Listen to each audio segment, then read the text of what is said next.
क्या आपको लगता है कि सफल लोग सिर्फ इसलिए सफल है क्योंकि वो मेहनती है, बुद्धिमान है या किस्मत वाले हैं? तो मैल्कम ग्लैडवेल की बुक आउटलियर्स आपको बताती है कि ये सच नहीं है, बल्कि इसमें छुपा है एक गहरा पैटर्न जो दुनिया नहीं देखती। किताब का कोर आइडिया ये है कि सक्सेस कभी भी सिर्फ इंडिविजुअल टैलेंट या हार्ड वर्क का नतीजा नहीं होती, बल्कि इसके पीछे कल्चर, अपब्रिंगिंग, टाइमिंग, एनवायरनमेंट और कई छुपे हुए एक्सटर्नल फैक्टर्स का हाथ होता है, जिन्हें हम अनदेखा कर देते हैं।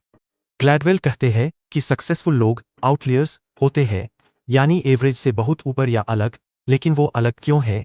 ये जानने के लिए हमें उनके पीछे की अनसीन स्टोरीज को देखना होगा। किताब की शुरुआत होती है एक शॉकिंग केस स्टडी से, मैथ्यू इफेक्ट, जो बताता है कि क्यों हॉकी प्लेयर्स कनाडा में मोस्टली जनवरी, फरवरी, मार्च में पैदा होते हैं। क्योंकि उनके कट ऑफ डेट्स ऐसे होते हैं कि जो बच्चे साल की शुरुआत में पैदा होते हैं, उन्हें ज्यादा खेलने, सीखने और ग्रो करने का मौका मिल जाता है। यही बच्चे एलीट बनते हैं। मतलब, जो ज्यादा टैलेंट वाला है, वो नहीं, जो शुरू में ज्यादा एडवांटेज में था, वही सक्सेसफुल बना। यहीं से ग्लैडवेल इंट्रोड्यूस करते हैं पहला बड़ा truth. Success is not just about being gifted, it's about being given a chance, और उसी चांस को 10,000 रूल से जोड़ा गया है। ग्लैडवेल का दावा है, अगर आप किसी भी स्किल में वर्ल्ड क्लास बनना चाहते हैं, तो आपको कम से कम 10,000 घंटे की डेलिब्रेट प्रैक्टिस करनी होगी। वो एग्जाम्पल्स देते हैं बीटल्स का, जो जर्मनी में एक छोटे से क्लब में रोज 8 घंटे गाते थे, सालों तक। इसी तरह बिल गेट्स, जिसने स्कूल के टाइम ही एक हाई एंड कंप्यूटर तक फ्री एक्सेस पाया और दिन रात कोडिंग में घुसा रहा। वो जीनियस था, लेकिन उससे पहले उसे एक ऐसा मौका मिला जो लाखों बच्चों को नहीं मिला। यही है पैटर्न। टैलेंट इंपॉर्टेंट है, लेकिन अर्ली एक्सेस, टाइमिंग और एक्सपोजर उससे कहीं बड़ा रोल निभाते हैं। इसके बाद ग्लैडवेल हमें लेकर चलते हैं चाइनीज नंबर सिस्टम तक, बताते हैं कि क्यों चाइनीज स्टूडेंट्स मैथ्स में नेचुरली बेहतर होते हैं। रीजन, उनके लैंग्वेज सिस्टम में नंबर ज्यादा लॉजिकल और शॉर्ट होते हैं, जिससे मेंटल मैथ आसान हो जाता है। मतलब, कल्चर आपकी इंटेलिजेंस को शेप करता है। यही लॉजिक अप्लाई होता है किप स्कूल्स पर, जो अंडर प्रिविलेज्ड बच्चों को एक्स्ट्रा आवर्स में पढ़ाकर उन्हें आईवी लीग तक पहुंचा रहे हैं। यहां फिर वही कॉन्सेप्ट आता है, hard work matters, but opportunity and system design matters even more. Gladwell एक और चौंकाने वाला चैप्टर इंट्रोड्यूस करते हैं, द ट्रबल विद जीनियसेस, जिसमें क्रिस्टोफर लंगन का एग्जाम्पल है, जिसका आईक्यू आइंस्टाइन से भी ज्यादा था, लेकिन वो कभी ब्रेक थ्रू नहीं दे पाया। क्यों? क्योंकि उसे वो सोशल कैपिटल नहीं मिला, उसे कोई गाइड करने वाला नहीं मिला, सिस्टम उसे सपोर्ट नहीं करता था। दूसरी तरफ रॉबर्ट ओपेनहाइमर, जिसने एटॉमिक बॉम्ब बनाया, उसने एक इंसिडेंट में अपने प्रोफेसर को मारने की कोशिश की थी, लेकिन फिर भी बच गया क्योंकि उसे सिस्टम की भाषा, डिप्लोमेसी और नेगोशिएशन आती थी। Moral, being smart is not enough, knowing how to use your smartness in the world matters more. Outliers हमें बताती है कि कल्चर लगातार हमारे चॉइसेस, बिहेवियर और माइंडसेट को इन्फ्लुएंस करता है, चाहे हमें पता हो या नहीं। ग्लैडवेल एक क्रेजी केस देता है कोरियन एयरलाइन क्रैशेस का, जहां को पायलट्स अपने सीनियर्स को करेक्ट करने से डरते थे, जिससे फैटल क्रैशेस हुए। सिर्फ एक cultural trait, respect for authority, ने एंटायर एयरलाइन को डेंजरस बना दिया।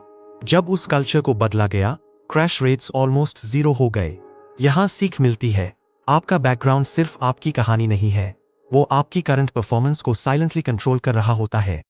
बुक में एक और बड़ा ट्विस्ट आता है, जो फ्लॉम नाम के लॉयर की स्टोरी से, जो एक 950 में जूविश बैकग्राउंड से होने की वजह से बड़ी लॉ फर्म्स में जगह नहीं बना पाया। लेकिन जब कॉर्पोरेट लॉ और हॉस्टाइल टेकओवर्स का दौर शुरू हुआ, तो वही रिजेक्शन उसका सबसे बड़ा एडवांटेज बन गया, क्योंकि उसने वो सब पहले से प्रैक्टिस किया था जो आज की जरूरत बन चुका था।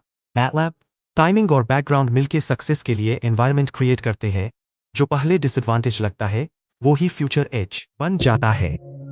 ग्लैडवेल ये भी बताते हैं कि कैसे लेगेसी और अपब्रिंगिंग इनविजिबल रूल्स बनाते हैं, जो सक्सेस या फेलियर को साइलेंटली शेप करते हैं। कई बार आपका सरनेम, आपके पेरेंट्स की इनकम, आपके स्कूल का इंफ्रास्ट्रक्चर, ये सारी चीजें कंबाइंड इम्पैक्ट क्रिएट करती है। For example, rice farmers in China, जिनका कल्चर सेंचुरी से पेशेंस और परसिस्टेंस पर बिल्ट है, वो नेचुरली ज्यादा डिसिप्लिन्ड होते हैं, जो उनकी ओवरऑल एकेडमिक और प्रोफेशनल परफॉर्मेंस को बूस्ट करता है।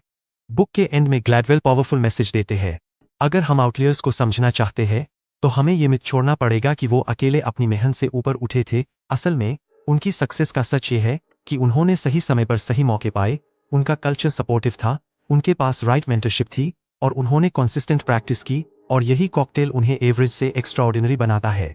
ग्लैडवेल ये नहीं कहते कि हार्ड वर्क बेकार है, वो कहते हैं कि हार्ड वर्क तब फल देता है जब उसके साथ राइट टाइमिंग, सपोर्ट और अपॉर्चुनिटी जुड़ी हो। मैल्कम ग्लैडवेल की ये किताब हमें सिखाती है कि दुनिया के सबसे बड़े सक्सेस स्टोरीज सिर्फ इंडिविजुअल्स की नहीं होती, वो एनवायरनमेंट की होती है, कल्चर की होती है और सही समय पर मिले सपोर्ट की होती है। अगर हम सच्चे बदलाव लाना चाहते हैं तो हमें सिर्फ इंडिविजुअल को ब्लेम करना बंद करना होगा और पूरे सिस्टम को समझना होगा। तभी हम नए आउटलियर्स तैयार कर सकते हैं और अपने ही अंदर उस एक्स्ट्राऑर्डिनरी पोटेंशियल को अनलॉक कर सकते हैं। हमारी टीम अब तक YouTube के माध्यम से ऐसी कई प्रेरणादायक किताबें आप तक पहुंचा चुकी है, जिन्हें सुनकर हजारों लोगों ने अपने जीवन में महत्वपूर्ण बदलाव किए हैं। अगर आप भी अपने जीवन में नई सोच और नया दृष्टिकोण लाना चाहते हैं, तो हमें कमेंट में बताइए कि आप किस किताब की सारांश सुनना चाहेंगे।